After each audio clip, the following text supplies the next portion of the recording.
ही लढाई शेतकऱ्यांचं पॅनल विरुद्ध महायुतीचं श्रीमंताचं पॅनल अशी या ठिकाणी लढाई असणार आहे. विधान परिषद आणि गोकुळ याचा काहीही संबंध नाही. गोकुळ बिनविरोध करायचे प्रयत्न सुरू आहेत, त्याबाबत तुमची काय भूमिका आहे? पुण्यात गोकुळचं दूध येत असल्यामुळे पुण्यात सुद्धा गोकुळची चर्चा आहे, याचा आम्हाला आनंद आहे. कारण की ही शेतकऱ्याची संस्था शेतकऱ्यांच्या मालकीची राहावी हा माझा प्रयत्न आहे. त्यामुळं मी ताकदीनं 25 जागा या निवडणुकीमध्ये निश्चितपणे या ठिकाणी लढण्याची भूमिका आम्ही घेतलेलीच आहे. तर बिनविरोधची काही चर्चा माझ्यापर्यंत नाही.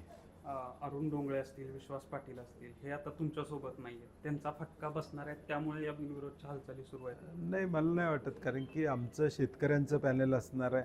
लोकांनी मागच्या 5 वर्षात माझी भूमिका शेतकऱ्यांनी बघितलेली आहे आणि गोकुळमध्ये लोकशाही असावी, गोकुळ 5.5 लाख शेतकऱ्यांभिमुख कारभार असावा, हा 10 वर्षे मी लढा करतोय. आता ही माझी 3री निवडणूक असणार आहे. त्यामुळं जो मतदार आहे त्या मतदारांना माहीत आहे की एक हाती सत्ता कुणाच्या हातात दिली तर गोकुळचं भलं या ठिकाणी होणार आहे. त्यामुळे निश्चितपणे या निवडणुकीमध्ये बहुमत आम्हाला मिळेल याची मला खात्री आहे. निवडणूक झाली तर दोन्ही बाजूनी पाण्यासारखा पैसा खर्च होणार आहे, हेही नक्की आहे. मग या तुमच्या बाजूने एकतर ठरावधारकांची मागच्या वेळीपेक्षा संख्या कमी आहे. मग ह्या पैसा वाचवण्यासाठी किंवा काही ठरावधारकांची तुम्हाला फटका बसू नये यासाठी काही तुमची भूमिका? नाही, बिनविरोधचा विषय नाही आणि पैसे हे महायुतीकडे आहेत. आम्ही आता विरोधातले आहोत. आमच्याकडं पैशाचा वापर आमच्याकडून केला जाणार नाही. आमच्याकडून जाहीरनामा सांगितला जाईल. आमच्याकडून गेल्या 5 वर्षामध्ये जी दरवाढ झाली म्हशीच्या दुधाची, गाईच्या दुधाची, ती दरवाढीचा विषय सांगितला जाईल. पशुखाद्याचे दर आम्ही स्थिर ठेवले, तो मुद्दा आमचा या ठिकाणी जाईल.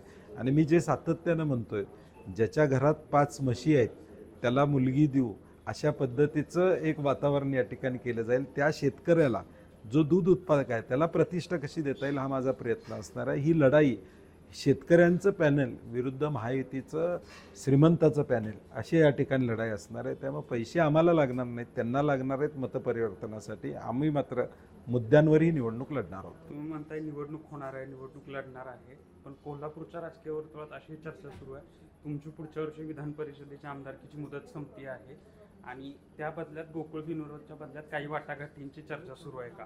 मी माझ्या वैयक्तिक स्वार्थासाठी राजकारण कधीही केलेलं नाही. त्यामुळे तुमच्या माध्यमातून पहिल्यांदाच असा प्रश्न मला कोणीतरी विचारला आहे. त्यामुळे माझ्या वैयक्तिक स्वार्थासाठी मी कधीही अशा पद्धतीचं कॉम्प्रोमाइज करणार नाही. मला निवडणूक 2028ची कशी लढवायची हे निश्चितपणे कळतं आहे. कारण की मी आत्तापर्यंत अनेक निवडणुका लढवलेल्या आहेत.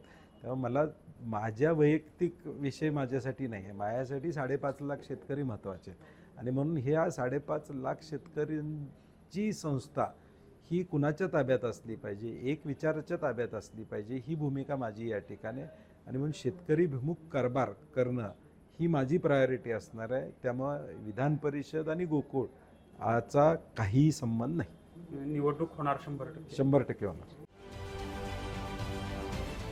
महाराष्ट्रातील सर्व बातम्यांचे विश्वासार्ह व्यासपीठ,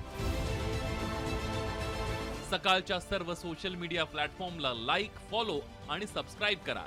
तसंच सर्व नोटिफिकेशनसाठी बेल आयकॉन प्रेस करायला विसरू नका.